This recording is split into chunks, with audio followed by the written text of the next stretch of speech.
What do you think? I think it's tough for the men too. I think it's a little bit of both. It's a lot of good dudes out there that are hurting too. Hurting why though? Like from what? I think we kind of brushed on this before also, and I think it's like a geographic thing also because it's an LA thing. Mm-hmm. So I think there's a lot of decent dudes out in LA that are looking for some decent girls. What's decent? What are you got to define decent? So this may not necessarily be my interpretation of decent, but some of it is.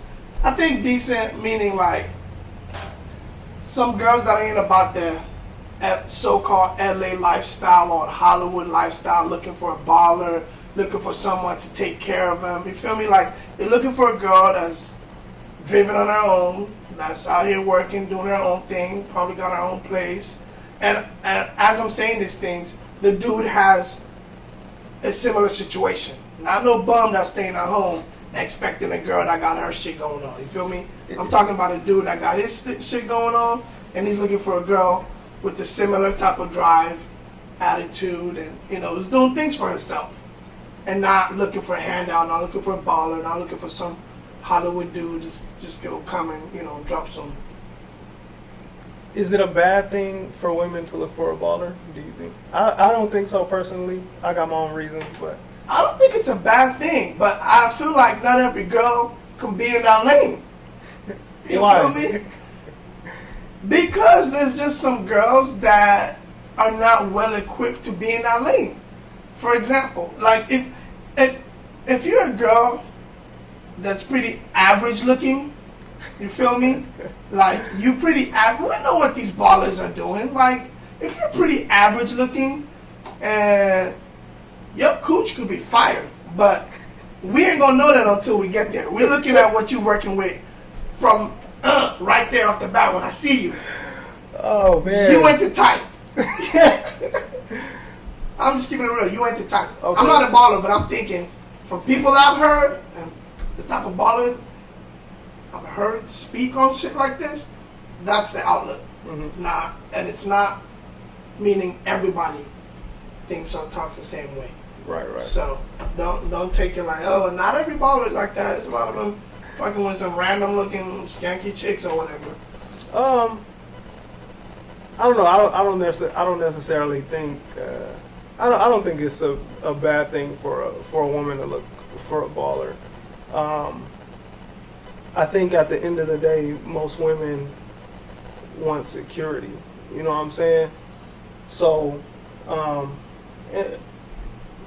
I think it can be abused. Obviously, you know what I mean, because in relationships, no matter what, are always in exchange.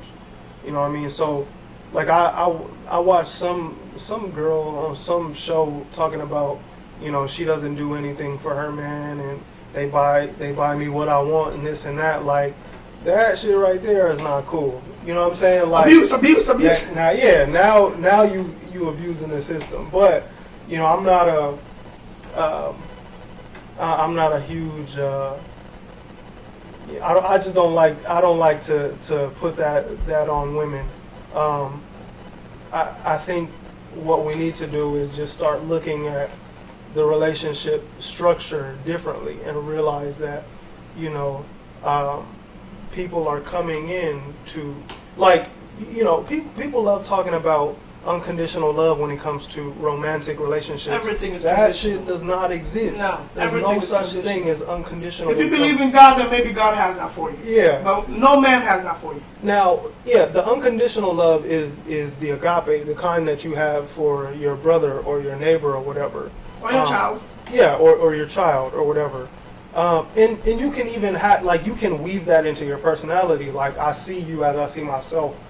So I'm going to consider you in all things. But, at its core, like a relationship, again, is about exchange. It's conditional. Like, you know what I mean? It's a contract. So, everybody is coming in for something. And to act like, you only want this from me or you only want that, like, maybe like that's that's that's the terms of their contract, and you just have to find somebody who's on the same page as you and who's willing to provide those things. Yeah. Now times have changed because you said something about women like security, and I agree. Women like security, of course. And times have changed in a sense where things are more expensive. Yeah, well that, but not only that, but women's place in this life has changed. Right. So there was a time when women needed a man's security in so many ways because they really didn't have too many rights. Right. So you depended on your man for a lot of things. So when the dude was acting up, a lot of women just couldn't even leave because it's like, I don't even have anything to leave to. So that was an issue. Now in 2017, there's a lot of women that don't really need too much from a dude. So they have their own. They probably got more rights than we do now, but so it's like it's a whole different thing. So it's a lot of women that's like, what can you do for me? I can do this, I can do that. So nowadays, I'm not saying the finances and stuff like that is not important, but there's a lot of women that are looking for that sense of emotional security.